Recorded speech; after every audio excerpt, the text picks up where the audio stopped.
Hello जी, राम राम जी। कैसे हैं आप सब? आशा करती हूँ आप सब अच्छे होंगे, खुश होंगे और स्वस्थ होंगे। तो जी, ये जैसे कि आपने देखा कि ये व्लॉग मंगलवार का है, 11 जून का सुबह का टाइम है। कल सोमवार को मैंने अपने हाथ के कपड़े धो लिए थे और मैं लग गई हूँ अभी मशीन लगाने में।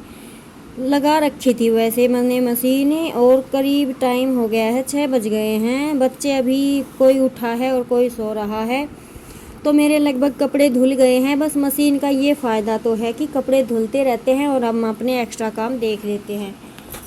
और देखा जाए तो मशीन से थोड़ा आलस्य भी आता है, लेकिन क्योंकि कपड़े हम रख लेते हैं जोड़ के कि आज नहीं कल धोएंगे, कल नहीं परसों धोएंगे, तो फिर काम हमारा और भी बढ़ जाता है। लेकिन कपड़े ज़्यादा नहीं थे क्योंकि कल मैंने मेरे सूट तो धो ही दिए थे और ये बच्चों के थे और इसके पापा के। तो जब तक कि मशीन में ये 2 चक्कर 3 चक्कर धुले तब तक मैंने मेरा घर का सारा काम निपटा लिया था।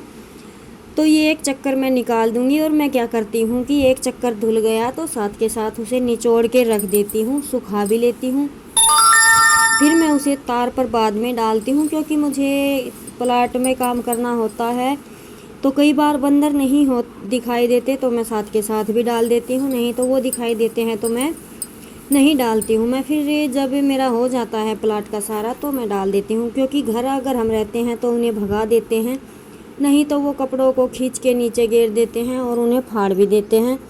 तो मैं इनको साथ के साथ इस चक्कर को निचोड़ के सुखा के रख दूँगी, फिर दूसरा धुलेगा तब तक मैं और काम करूँगी।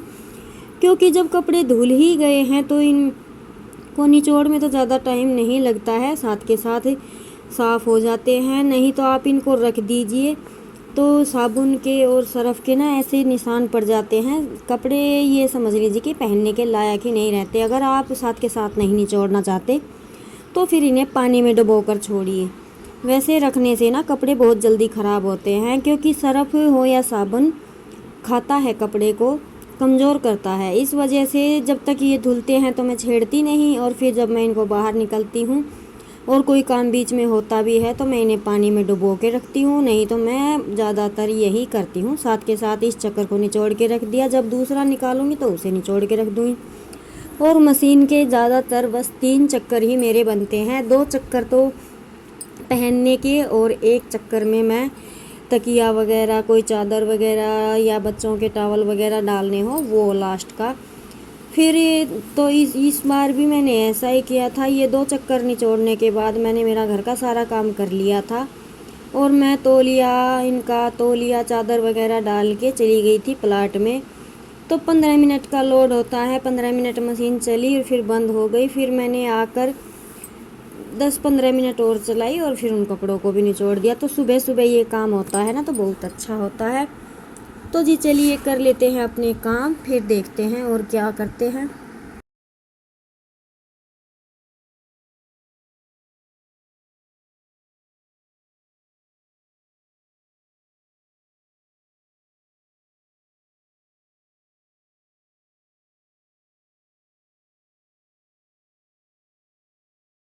और मैं ये कहना चाहती हूँ कि काम को कभी भी बोझ समझकर नहीं करना चाहिए, क्योंकि एक तरह से देखा जाए तो सोचने की बात है तो बोरिंग लाइफ। सुबह उठो वही चूल्हा चौका, लेकिन भाई अलग अलग काम किसको मिलते हैं डेली में कि आज चूल्हा चौका कर लिया, कल नौकरी करके आ गए, परसों मनोरंजन कर लिया, उससे दूसरे दिन कुछ और कर लिया। तो ऐसा तो किसी की लाइफ में नहीं होता है, सबकी सेम लाइफ है। जिसके पल्ले जो काम पड़ गया उसे वही करना होता है।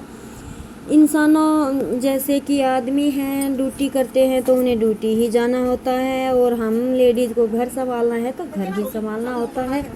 और बहुत सी लेडीज़ ऐसा भी करती हैं कि वो घर के साथ बाहर का भी करती हैं। तो जी वो जिक्र है पढ़े लिखे लोगों का, क्योंकि हमारे नसीब में तो ऐसा कुछ है नहीं, पढ़े नहीं तो नौकरी कहाँ से आएगी। लेकिन जैसी भी लाइफ है वैसे ही हम संतुष्ट हैं, खुश है। कहते हैं भगवान जितना देता है, जैसा देता है उसमें संतुष्ट रहना चाहिए।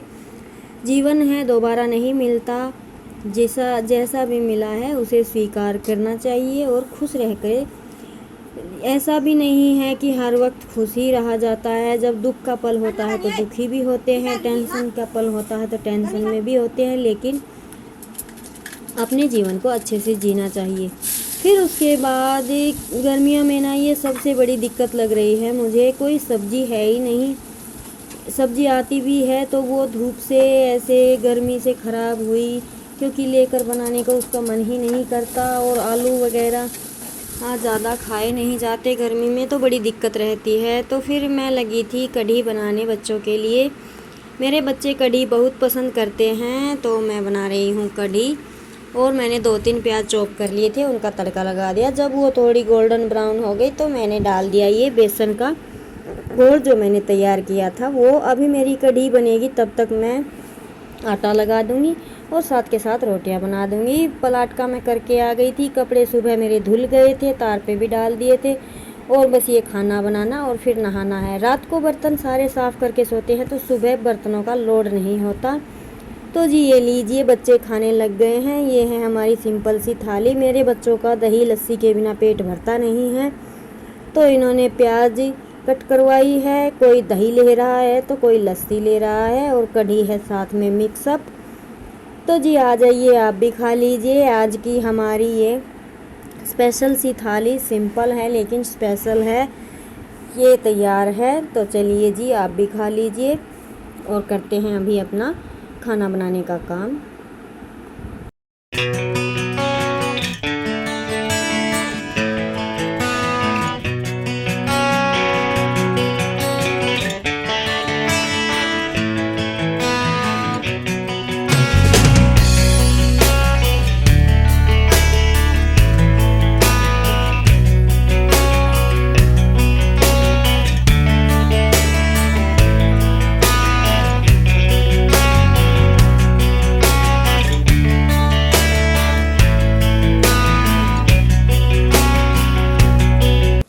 और फिर मैं खाना बनाने के बाद बर्तन वगैरह सब करके ना फिर मैं नहाने के लगी। तब मुझे याद आया कि शाम को बच्चे खेत में जाने का प्लान बना रहे थे, तो फिर शाम को गोबर नहीं पथ पाएगा। इस वजह से मैंने, क्योंकि मैं कपड़े धो रही थी तो गोबर का काम आज रह गया था। अभी मैं साथ के साथ गोसे लगा देती हूँ, तो लेकिन ज़्यादा नहीं था गोबर। मैंने सोचा कि नहाने से पहले 10 मिनट ही लगेगी। मैं गोबर भी वैसे तो छाया में डाल रखा है, तो मैं भैंसों को संभालने आ गई थी, और साथ के साथ ये थोड़ा सा गोबर है, इसके गोसे बना के जाऊंगी। बस जेठ का महीना है यानी कि जून, इस महीने में ही ये गोबर गोसा बनाने का काम है। फिर तो बस कूड़ी में डालना है, तो ये काम भी घट जाएगा।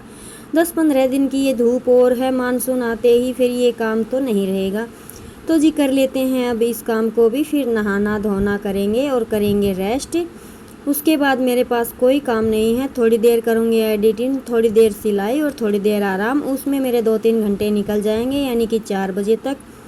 फिर 10 मिनट के लिए दूध निकालने का काम होता है, उसके बाद 7 बजे तक फिर फ्री। तो ऐसा कुछ काम है नहीं जो लोड लेने का है, तो अपना काम मस्त होके करते हैं। इसीलिए पसंद है काम करना और आसानी से कर पाते हैं इतने पशुओं का। तो जी अब इस वीडियो को मैं रोकूंगी यहीं पे, और चलिए मिलते हैं आपको एक नए व्लॉग में। और आपको व्लॉग पसंद आया तो इसे लाइक कीजिएगा, सब्सक्राइब कीजिएगा, ज़्यादा से ज़्यादा शेयर कीजिएगा। तो चलिए मिलते हैं नए व्लॉग में। जय राम जी।